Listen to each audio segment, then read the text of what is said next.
आज हम बात करते हैं उपनयन संस्कार। उपनयन संस्कार से संस्कारित चीज़ों को प्रतिदिन त्रिकाल संध्या वंदन, अग्नि कार्य, ब्रह्मयज्ञ, देवर्षि पितृतर्पण, विश्वदेवादि कर्म करना चाहिए।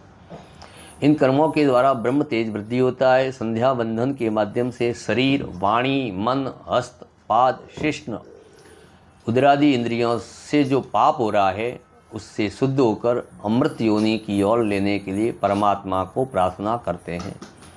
अग्नि कार्य या समिदाधान कर्म के माध्यम से हम अग्नि देवता से तेजस, आनंद और वर्चस्व की कामना करते हैं।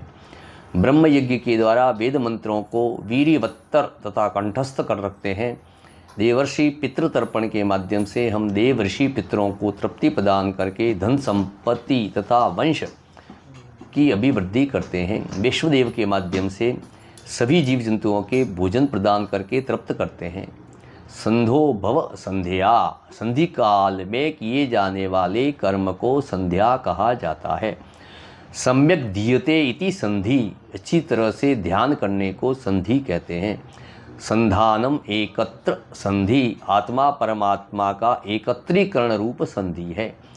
संधीयते संपदा यजमानः अनयेति संध्या, सा च सा विद्या च संध्या विद्या ज्ञान रूपा।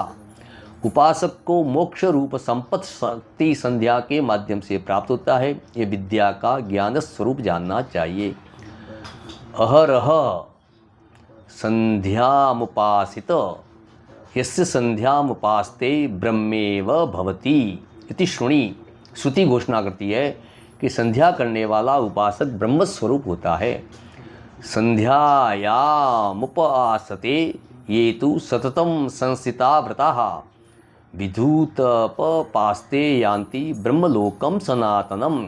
विधि के अनुसार संध्योपासना करने से संचित पाप नष्ट होकर शाश्वत ब्रह्मलोक को प्राप्त होता है।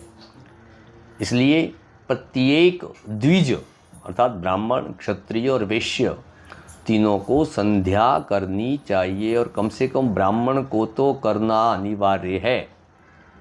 यदि आप सतत 7 दिन तक संध्या नहीं करते हैं तो शास्त्र कहता है कि वह पतित हो जाता है।